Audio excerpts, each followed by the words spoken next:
نحمده ونصلي ونسلم على رسوله الكريم أما بعد فأعوذ بالله من الشيطان الرجيم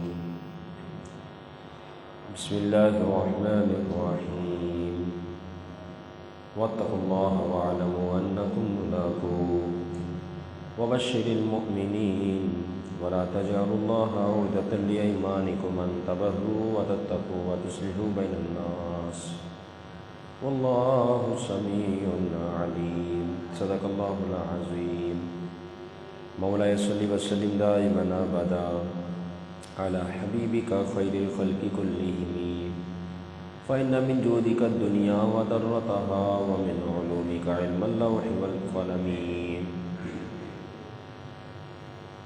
بلغ الأولى بكماله كشف الدجى بجماله حسنت جميع خصاله صلوا عليه وآله اللہ جل جلالہ کی حمد و ثنا سرکار فخر کائنات قائد المرسلین خاتم النبیین احمد مصطفیٰ جناب محمد مصطفیٰ صلی اللہ تعالیٰ علیہ وسلم کی بارگاہ میں درود و سلام کا نذرانہ پیش کرنے کے بعد رب ذوالجلال کا کرم ہے، فضل ہے، سیدھی توفیق سے الحمدللہ ہر اتوار بعد نماز ظہر درس قرآن کی اس مقدس بابرکت محفل کا سلسلہ جاری ہے۔ رب عز و جل ہم سب کی حاضری کو اپنی بارگاہ میں قبول فرمائے اور اس عمل پر ہم سب کو استقامت نصیب فرمائے۔ گزشتہ درس قرآن میں نساؤکم حرث لکم کے تحت کہ تمہاری عورتیں تمہارے لیے کھیتیاں ہیں، اس آیت مبارکہ کا ایک حصہ، ایک جز، اس کی کوئی تفسیر باقی رہ گئی تھی۔ اللہ رب العزت ارشاد فرماتا ہے واتقوا اللہ واعلموا، اللہ سے ڈرو، جان لو، انکم ملاقوہ، بے شک تم اس سے ملاقات کرنے والے ہو، تمہیں اس سے ملنا ہے۔ وبشر المؤمنین، اور یہ خوشخبریاں ایمان والوں کے لیے، یعنی خوشخبری سنا دیجیے ایمان والوں کو، کیونکہ وہی اپنے رب سے ملاقات پر یقین رکھتا ہے۔ جنت میں کتنی نعمتیں ہیں، کس قدر زائد ہیں وہ نعمتیں جن کا ہم تصور بھی نہیں باندھ سکتے کہ وہ نعمت کیسی ہوگی، دیکھنے کے اعتبار سے، چکھنے کے اعتبار سے، سننے کے اعتبار سے، سننے کے اعتبار سے، کسی بھی اعتبار سے اور کسی بھی جہت سے اللہ نے ایسی ایسی نعمتیں جنتیوں کے لیے تیار فرمائی ہیں۔ اب ان نعمتوں میں بندہ گم ہو کر ان نعمتوں کو پا کر کیسی اس کی کیفیت ہوگی؟ لیکن روایتوں میں آتا ہے جنتیوں کے معاملات دیکھ کر اور جنت کی اعلیٰ نعمتیں کھا کر جب رب عز و جل کا دیدار ہوگا تو وہ جنت کی ساری نعمتیں بھول جائے گا، بس اس کی تمنا ہوگی اے اللہ تو یہ ساری نعمتیں لے لے، بس اپنا دیدار کروا دے۔ تو اس ملاقات اور اس دیدار کی یہ شان ہے۔ ایک موقع تھا، محبوب علیہ الصلوۃ والسلام نے فرمایا اے میرے صحابہ میں تمہیں بتاؤں کہ اللہ تعالیٰ سب سے پہلے ایمان والوں سے کیا بات فرمائے گا، اور ایمان والے سب سے پہلے اللہ رب العزت سے کیا بات کریں گے۔ صحابہ نے عرض کیا رسول اللہ ضرور بتائیے۔ آپ علیہ الصلوۃ والسلام نے فرمایا کہ اللہ رب العزت سب سے پہلے ایمان والوں سے یہ فرمائے گا کہ تم میری ملاقات کیوں چاہتے تھے، یہ سب سے پہلی بات ہوگی رب عز و جل کی طرف سے۔ تو ایمان والے جنتی خوش نصیب وہ رب کی بارگاہ میں عرض کریں گے اے اللہ ہم اس لیے چاہتے تھے تاکہ تو ہماری بخشش و مغفرت فرما دے۔ تو میرا رب اس موقع پر فرمائے گا جاؤ ہم نے تم سب کی بخشش و مغفرت فرما دی۔ تو ملاقات کی شان ہی بہت اعلیٰ ہے۔ اگر بندہ ملاقات پر یقین رکھ لینا صحیح طرح تو غلط کاموں سے باز آ جائے، برائی سے رک جائے، کیونکہ اس کو پتہ ہے اس کی ملاقات اس کے رب سے ہونی ہے، اس میں رائے کے دانے کے برابر بھی شک نہیں۔ امام ابو القاسم قشیری رحمہ اللہ جنہوں نے رسالہ قشیریہ بھی لکھا ہے، تصوف کی بڑی جاندار کتاب ہے، یہ بہت پرانی، بہت ابتدائی کتابوں میں سے شمار کیا جاتا ہے۔ فرماتے ہیں کہ امام سید سکتی رحمہ اللہ کو خواب میں امام معروف کرخی رحمہ اللہ دکھائی دیے اور کتنا حال ان کا شاندار تھا کہ جب امام سید سکتی رحمہ اللہ نے معروف کرکی رحمہ اللہ کا حال دیکھا تو حیران ہو گئے. کیا اللہ نے شان عطا فرمائی کہ اللہ رب العزت کے عرش کے نیچے آرام فرما ہے. امام معروف کرکی رحمہ اللہ بڑی جاندار، بڑی شاندار اور بڑی سمجھ کے لائق ان کی سیرت ہے. حیران ہو جائے بندہ، انہوں نے کس طرح زندگی گزاری، کیسی کیسی عبادتیں کی. تو عرش کے سائے میں آرام فرمایا. امام سید سکتی رحمہ اللہ نے جب اس بات کو دیکھا کہ اتنی اللہ نے نشان عطا فرمائی ہے اور ساتھ رب تعالیٰ کی طرف سے یہ اعلان بھی ہو رہا ہے، اے میرے فرشتوں سے جانتے ہو یہ کون ہے؟ فرشتے رب کی بارگاہ میں عرض کرتے اللہ ہم تو نہیں جانتے. رب تعالیٰ فرماتا ہے یہ میری محبت میں مدہوش ہو چکا ہے، جب میرا دیدار اسے ہوگا تو اسے افاقہ ہو جائے گا. تو یہ محبت الہی، اس کی لذت، اس کی چاہت، رب سے ملاقات کا شوق جب ہوتا ہے تو بندے کی شان پہ اتنی اعلیٰ ہو جاتی ہے. فرمایا واتقوا اللہ واعلموا انکم ملاقوہ، جان لو بے شک تمہیں ملاقات کرنا ہے. یہ ساری خوشخبریاں وبشر المؤمنین، ایمان والوں کے لیے، کیونکہ ایمان والوں کی شان ایسی اعلیٰ ہے اور وہ دنیا کی زندگی کو عارضی زندگی سمجھتے ہیں، دنیا میں رہ کے آخرت کی تیاری کرنے ہی کو سب کچھ سمجھتے ہیں اور یہ بھی جانتے ہیں کہ حساب دینا ہوگا. وَلَا تَجْعَلُوا اللَّهَ عُرْضَةً لِأَيْمَانِكُمْ، فرمایا تم نہ بناؤ نشانہ اللہ کو اپنی قسموں کا، اپنی قسموں کا نشانہ اللہ کی ذات کو نہ بناؤ. بار بار قسمیں کھا لینا، فلاں قسم فلاں قسم فلاں کی قسم فلاں، فرمایا اس طرح نہ کرو. اس آیت مبارکہ میں اچانک سے قسم کا ذکر شروع ہوا. اس کی وجہ یہ ہے جو مفسر کرام نے لکھا، پیچھے جو بات ہوئی وہ حلال چیزوں پر جن لوگوں نے بیجا پابندیاں لگائی تھی اس کو دور کرنے کا ذکر تھا. اب یہاں قسم کا ذکر لے، اس کی وجہ بھی یہ ہے، دونوں مماثلت بھی یہ ہے کہ قسم میں بھی بندہ جائز چیزوں پر پابندی لگا دیتا ہے. قسم کھا لے فلاں کے گھر پہ نہیں جاؤں گا، قسم کھا لے فلاں چیز میں نہیں کھاؤں گا. تو یہ کام تو حلال تھا، یہ چیز تو حلال تھی، لیکن بندے نے یہ کام کر لیا، قسم کی وجہ سے اسے وہ کام کرنا پڑے گا جس طریقے سے اس نے قسم کھائی ہے. رکنے کا ہے، باز آنے کا ہے تو اسے باز بھی آنا ہوگا، رکنا بھی ہوگا. تو وہ حلال چیزوں کو اپنے اوپر حرام جان لیتے ہو. تو اس مماثلت کی وجہ سے یہاں سے قسم کا ذکر شروع ہوا. اب ہوا کیا تھا، عبداللہ بن رواحہ رضی اللہ تعالیٰ عنہ، ان کے جو ہے ان کی بہن کا نکاح ہوا حضرت نعمان سے. اب نکاح ہونے کے بعد کچھ وقت کے بعد دونوں میاں بیوی میں نا اتفاقی ہو گئی. جہاں برطانیہ میں آواز ہے، کچھ نہ کچھ 19-20 معاملات ہوتے رہتے، نا اتفاقی ہو گئی. اب عبداللہ بن رواحہ رضی اللہ تعالیٰ عنہ، ان کی بہن جو ہے وہ اپنے بھائی کے پاس آ گئی. تو پھر عبداللہ بن رواحہ رحمہ اللہ نے جب اس بات کو نوٹ کیا پھر اس وقت آپ نے قسم اٹھا لی کہ نہ میں نعمان کے گھر پہ جاؤں گا، نہ ان دونوں کے درمیان صلح کرواؤں گا. قسم کھا لی. کچھ لوگ پھر حضرت عبداللہ بن رواحہ کے پاس آئے اور عرض گزار ہوئے حضور آپ آئیے، اب حضرت نعمان خود چاہتے ہیں کہ صلح ہو جائے تو آپ صلح کرا دیں. کہتے نہیں اب تو نہیں ہو سکتا، چونکہ وہ قسم کھا چکے تھے. تو اس موقع پر آیت مبارکہ نازل ہوئی ان تبروا وتتقوا وتصلحوا بین الناس، اللہ کے نام کو اپنی قسموں کا نشانہ نہ بناؤ کہ یہ کہ تم بھلائی سے رک جاؤ، پرہیزگاری سے رک جاؤ، اصلاح سے رک جاؤ لوگوں کے درمیان، ایسی قسمیں نہ کھاؤ.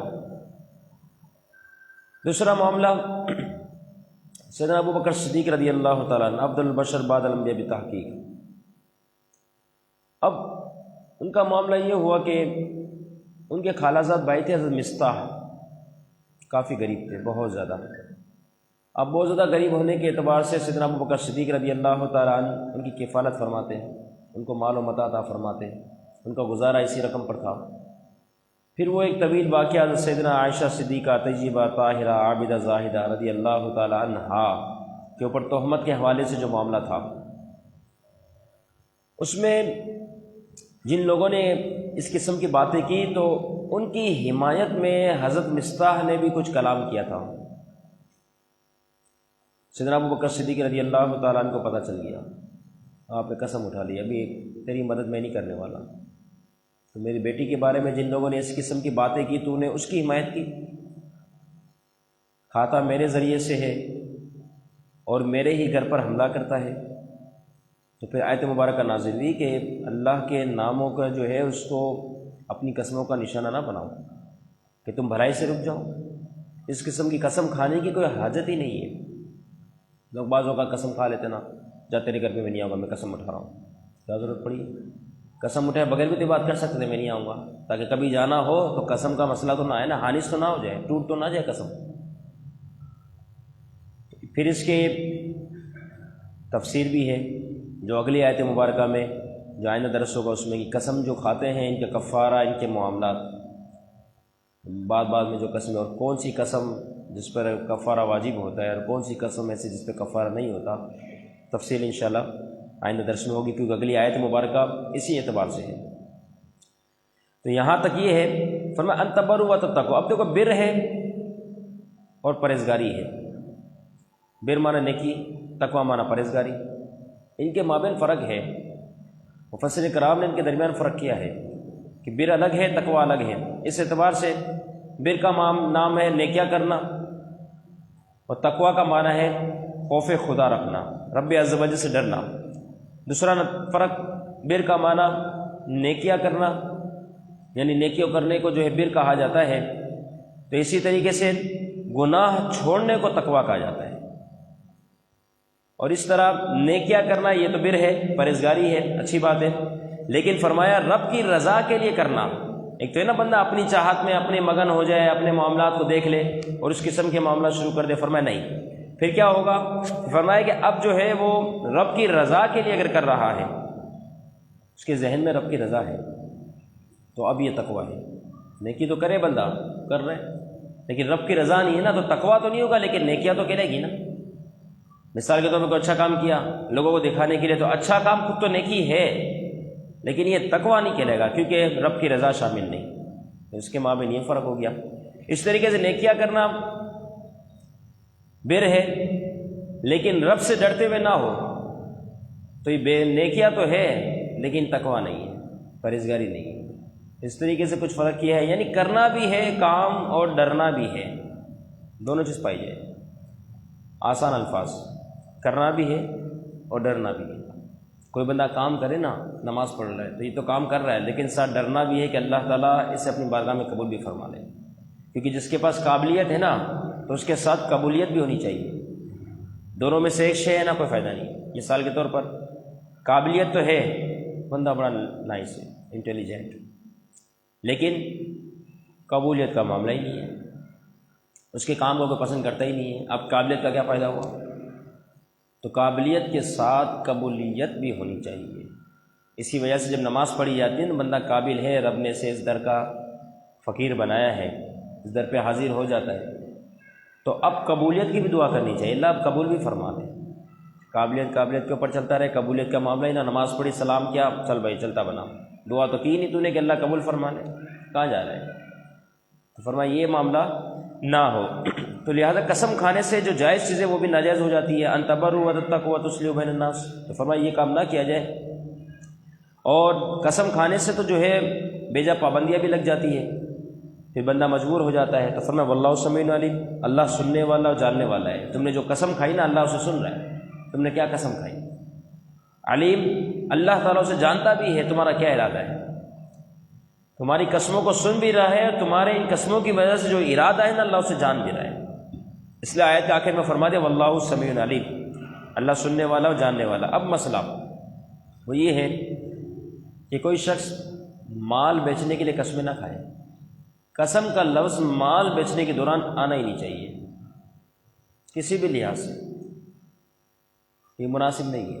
آپ مال کی تعریف کریں جو ہے اس کے لیے، بیجا لغو تعریف نہ ہو، سیل کر دیں، رب نے چاہا تو بکے گا، لیکن قسم کا استعمال نہ کریں۔ زندگی سے اس لفظ کو حذف کر دینا چاہیے، اس کے بہت پاور ہے، اس لفظ کو تو استعمال ہی نہیں کرنا چاہیے تاکہ کفارے وغیرہ کے دیگر معاملہ جان پڑنا ہے۔ اسی طریقے سے مال بیچنے کے لیے درود پاک پڑھنے کا ہی منع ہے۔ درود شریف پڑھ کے کوئی مال بیچتا ہے نا، جائز نہیں ہے، گناہ والا کام ہے۔ مناسب نہیں ہے۔ کس ہستی کا تم نام لے رہے ہو، کس کی بارگاہ میں درود و سلام پیش کر رہے ہو، اور کام تم کیا نکلوا رہے ہو؟ اتنا رذیل، اتنا بیکار یہ کام نکلوا رہے ہو؟ تھان بیچنے کے لیے، کپڑا بیچنے کے لیے، چیزیں بیچنے کے لیے، راشن بیچنے کے لیے، موبائل بیچنے کے لیے یہ کام، یہ لفظ استعمال کر رہے ہو۔ علماء نے لکھا اس حوالے سے کہ سیل کرنے کے لیے قسم کھانا بھی جائز نہیں، تو درود پاک پڑھنا بھی بہتر نہیں پڑھا جائے۔ اب جس کی عادت ہے نا زبان میں درود پاک پڑھنا، وہ اس کا مسئلہ الگ ہے، وہ تو ویسے چلتے وقت، اٹھتے ہوئے، آتے جاتے ہوئے درود پاک پڑھ رہا ہے۔ اصل نیت ہے کہ آپ اس لیے درود پاک پڑھو تاکہ مجھ سے لے لے، مناسب نہیں، کیونکہ علماء نے لکھا 7 جگہ ایسی ہیں جہاں پہ درود پاک پڑھنا صحیح نہیں، 7 جگہ۔ نمبر 1 صحبت کے وقت، نمبر 2 استنجا کے وقت، نمبر 3 مال بیچتے وقت، نمبر 4 پسلتے وقت، بندہ گر رہا ہو اس وقت، نمبر 5 تعجب کے وقت، کوئی حیرانگی والی چیز نظر آ جائے، عجیب و غریب، اس کو درود پاک پڑھنا، فرمایا نہیں۔ نمبر 6 ذبح کرتے وقت جانور کو، اور نمبر 7 چھینک آتے وقت درود پاک نہ پڑھا جائے، ممانعت ہے، روکا گیا ہے۔ یہ 7 مقام ایسے ہیں جس میں درود پاک پڑھنے سے منع کیا گیا ہے۔ باقی رہا قسم کا معاملہ، تو قسم کی تو اپنی الگ ہی شان ہے کہ رب تعالیٰ نے بعض ایسی ہستیاں دنیا میں پیدا کی ہیں جس کے بارے میں حدیث مبارکہ مشکوٰۃ شریف میں حدیث مبارکہ ہے، لو اقسم علی اللہ لابرہ، فرمایا وہ ایسے نیک بندے ہیں اگر قسم اٹھا لینا کسی بات کے اوپر تو اللہ تعالیٰ ان کی قسموں کو رد نہیں فرماتا، بلکہ وہ قسم پوری ہو جایا کرتی ہے۔ ایسی سی مقدس ہستیاں بھی ہیں جن کی یہ شان ہے۔ امام ابو حفص رحمہ اللہ کے حوالے سے آتا ہے، ایک جگہ سے گزر رہے تھے، کیا دیکھتے ہیں کہ ایک شخص جو کسان تھا بڑا پریشان ہے اور ایک جگہ بیٹھا ہوا ہے۔ پوچھ لیا کیا ہوا؟ کہتا ہے میرا گدھا گم ہو گیا، گدھا گم ہو گیا، ایک ہی گدھا تھا، اب آنا جانا کام کاج کیسے کروں، بڑا پریشان ہوں، گدھا ہی چلا گیا۔ امام ابو حفص رحمہ اللہ نے اس موقع پر جو لفظ ادا کیے، آپ نے فوراً اس بات کے اوپر قسم اٹھائی، اے اللہ تجھے تیری عزت کی قسم، میں قدم ہی نہیں بڑھاؤں گا جب تک تو اس سے گدھا واپس نہ کر دے، تجھے تیری عزت کی قسم، میں اپنا قدم نہیں اٹھاؤں گا جب تک کہ تو اس شخص کو اس کا گدھا واپس نہ کر دے۔ اب یہ لفظ ادا کے دیکھا سامنے گدھا بھاگتا ہوا آ رہا ہے۔ زبان میں تاثیر، قسم میں برکت، کتنا پاورفل یہ جملہ کہہ دیا، قدم ہی نہیں اٹھاؤں گا جب تک تو اس شخص کو گدھا واپس نہ کرے، دیکھا گدھا سامنے آ رہا ہے۔ تو یہ بھی معاملات ہوتے ہیں۔ بہرحال اس کی بڑی تفسیر ہے، انشاءاللہ اگلے آیت مبارکہ لا یؤاخذکم اللہ کہتے ہیں، انشاءاللہ اس کی تفسیر آئے گی، کچھ سیکھنے کو کچھ ملے گا۔ اللہ تعالیٰ ہم سب کو دینی احکام سیکھنے کی، سمجھنے کی توفیق عطا فرمائے۔ درس قرآن میں خود باقاعدگی کے ساتھ آ رہے ہیں، دوسروں کو لانے کی توفیق عطا فرمائے۔ قرآن مجید کے نور سے ہم سب کے قلب کو منور فرمائے۔ جو تفسیر بیان ہوئی وہ غلطی کوتاہی ہوئی، اور اللہ رب العزت اپنے فضل و کرم سے معاف فرمائے اور ہم سب کی حاضری قبول فرمائے۔ وما علیہ